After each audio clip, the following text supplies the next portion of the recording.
Hola financieros, bienvenidos a este nuevo video en esta su casa, Mundo Negocios. Hoy hablaremos del balance, qué es, para qué sirve y sobre todo, cómo puedes analizar uno en tu empresa. ¿Quieres saberlo? Pues quédate.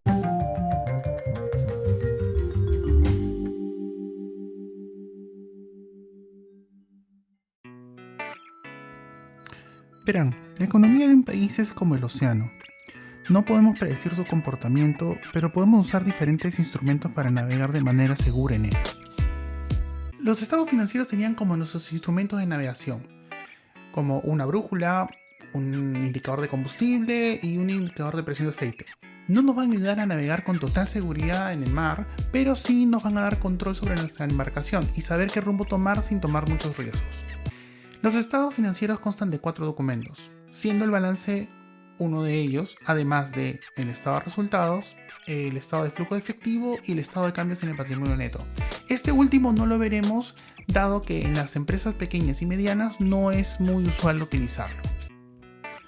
Estudiaremos 3 estados financieros básicos: el estado de flujo de efectivo, que muestra las variaciones y movimientos de efectivo en un periodo determinado, el balance situacional, que nos muestra la estructura patrimonial, y el estado de resultados, que nos muestra el rendimiento económico de la empresa en un periodo determinado. Veamos, básicamente las diferentes áreas de la empresa generan información, llamadas transacciones, que son trasladadas mediante un sistema de información a un programa contable, que procesa y distribuye la información necesaria para elaborar los estados financieros. En muchos países los estados financieros son elaborados bajo ciertas normas, las normas NIF y las normas NIC. Bueno, ¿qué es las normas NIC y NIF? Bueno, muy sencillo. Son normas internacionales para la elaboración de estados financieros bajo cierta estructura. ¿Y para qué sirve esto? Bueno, muy sencillo. Si es que estamos en un país A y queremos evaluar una empresa de un país B, si tienen esa misma norma internacional para la elaboración de estados financieros, va a ser súper sencillo. Es como analizar una empresa en el mismo país. Antes de conocer el funcionamiento de un balance, es necesario que conozcamos de qué está compuesto. El balance tiene 3 partes: el activo, el pasivo y el patrimonio. El activo está por un lado y el pasivo el patrimonio por otro lado. El activo corriente, que es la primera parte del activo, está compuesto por 3 cuentas principales: el efectivo, la cuenta por cobrar y el inventario. Estas cuentas están concentradas en esta parte porque pueden ser convertidas en efectivo en menos de un año. Por otro lado tenemos el activo no corriente, que está compuesto por cuentas que tienen propiedades, terrenos, edificios, equipos, etc. Y está en esta zona porque lo podemos convertir en efectivo en más de un año. Por el lado del pasivo, la primera parte está compuesta por el pasivo corriente, que son todas aquellas cuentas que debemos, cuentas por pagar o deuda de corto plazo, que debemos pagarlo en menos de un año. El pasivo no corriente está compuesto por cuentas que debemos pagar en más de un año. En esta parte está concentrada las deudas de largo plazo y obligaciones de arrendamiento de capital como leasing y ese tipo de operaciones, que podemos ver posteriormente. Y por último tenemos el patrimonio, que es el capital de los accionistas. Este es el primer dinero que se puso en la empresa y es el que inició el negocio. Y es muy importante tener en cuenta un detalle. La estructura del balance está diseñada de tal forma que todas las cuentas con mayor liquidez están en la parte superior y van disminuyendo de liquidez a medida que vamos bajando. Por ejemplo, en el caso del activo, la cuenta de mayor liquidez es la cuenta de caja bancos o efectivo, y la que tiene un mayor nivel de liquidez es la cuenta por cobrar y luego los inventarios, y así va bajando, va en una escala inferior hasta llegar, por ejemplo, a lo que es edificios, almacenes, plantas y equipos, que es más difícil de liquidar. Antes de continuar, quisiera crear con ustedes una pequeña historia. Imagínense que ustedes desean comprar un videojuego, el que ustedes quieran, y están locos por comprar ese videojuego, pero no tienen el dinero para poderlo comprar en ese momento. Entonces, ¿qué haría un adulto responsable y que quiere comprar un videojuego y no tiene dinero? Sí, es cierto, acudes a los padres. Bueno, supongamos que tu papá te da el dinero para poder comprar el videojuego. En ese caso, él te dará, digamos, $60 para comprarlo y tú lo comprarías y obtendrías el juego. Quédate con ese video un momento y después vas a entender a qué me refiero. Ahora que ya conocemos la estructura del balance, va a ser mucho más sencillo que entiendan cómo funciona. Como habíamos comentado, el balance está compuesto por dos secciones, una el activo y otra el pasivo corriente, no corriente, patrimonio. Ahora, el pasivo, toda la parte del pasivo y el patrimonio sirven de fuentes de dinero para el financiamiento del activo.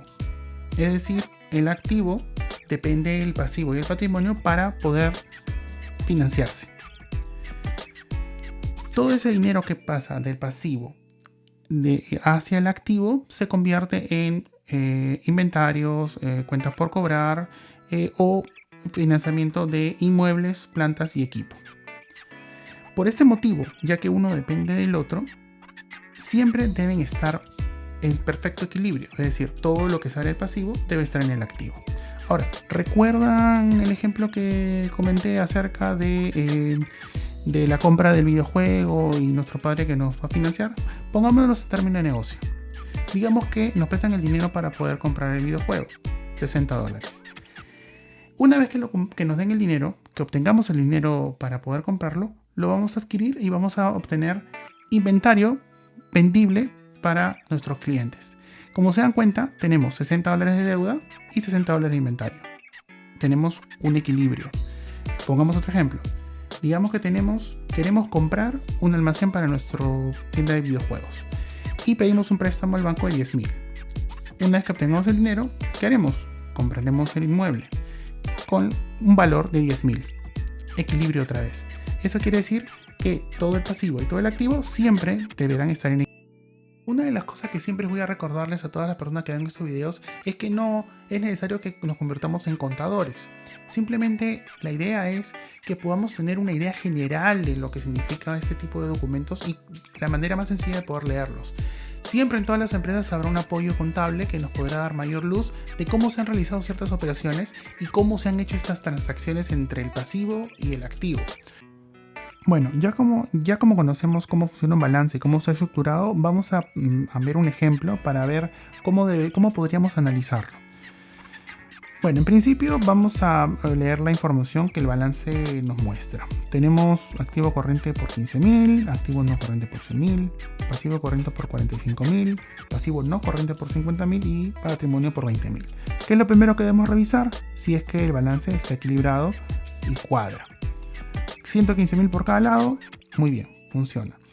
Paso número 2, yo les aconsejo que saquen proporciones. ¿Eso qué quiere decir?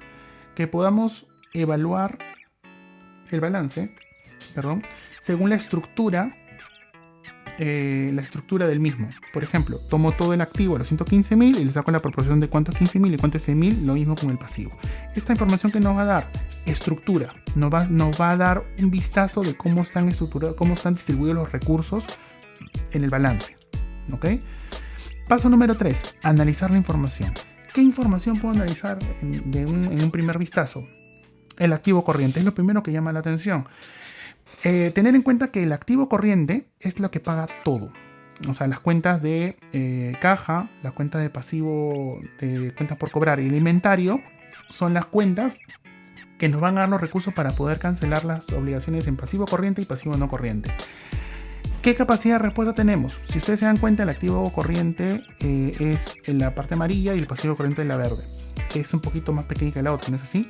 Bueno, eso significa que el activo corriente no es suficiente como para poder cubrir todo el pasivo corriente. Ese es un primer punto. Ahora, como digo, en los negocios todo depende. Ese es un problema, quizás no. El pasivo corriente normalmente no se paga en un solo golpe. Probablemente esos 45,000 se pagan en diferentes fechas y el dinero va a seguir corriendo y vamos a tener el dinero suficiente para poder cubrir esas obligaciones. Lo que sí nos da es que la respuesta es limitada. Si tenemos urgencia de poder pagar, no vamos a poder tener los fondos suficientes, o al menos los recursos suficientes para pagar en el momento. Punto número 2. Estructura del pasivo y el patrimonio. Nos damos cuenta, el 83% es deuda a terceros. O sea, entre pasivo corriente y pasivo no corriente suma 83%. Y solo el patrimonio es el 17%. ¿Eso es malo? No, pero hay muchas empresas que por la actividad económica están estructuradas así, pero sí nos da un vistazo del riesgo que esta empresa representa. Mientras más apalancada esté y las cosas no vayan bien, más posibilidades que problemas tenga, ¿no? Entonces ese es otro punto de evaluar. Y el punto 3 que se ve claramente es el activo no corriente. ¿Cómo está financiado el activo no corriente? El activo no corriente en este balance está financiado por el patrimonio, por el pasivo no corriente y por el pasivo corriente. ¿Debería ser así?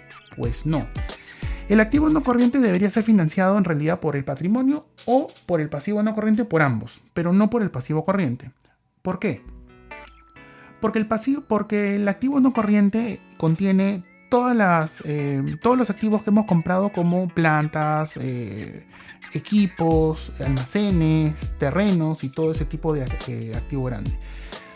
Si por ejemplo yo quisiera comprar un almacén, lo haría con deuda a corto plazo, 90 días, a menos que tenga mucho dinero, es poco probable. Lo más probable es que pida un préstamo al banco a 5 años, 4 años, 3 años y me pueda pagarlo. Entonces, normalmente el activo no corriente debe ser bastante similar al pasivo no corriente por la deuda que he tenido que tomar para poder pagar.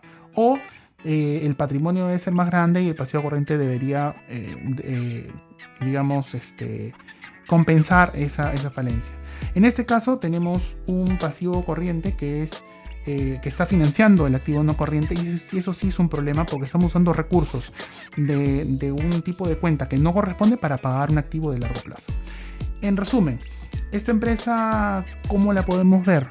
Riesgosa, es una empresa que tiene poca capacidad de respuesta, no tiene demasiada liquidez para pagar, tiene una estructura bastante apalancada. Eso quiere decir que si las cosas van mal puede arriesgarse a tener un muy problema financiero, y está financiada inadecuadamente. El activo no corriente está financiándose con partidas que no deberían usarse.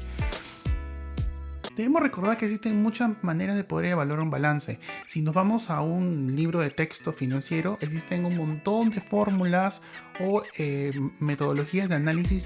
Sin embargo, ese tipo de evaluaciones sencillas nos dan una luz de poder tener un panorama muy general sobre un documento.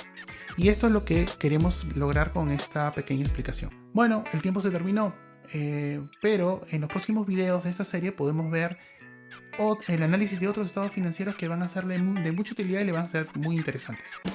Si te gustó el video, dale a like y no olvides compartirlo con tus amigos. No olvides tampoco suscribirte y presionar la campanita para no perderte ningún video nuevo. Muchas gracias por estar ahí y nos vemos.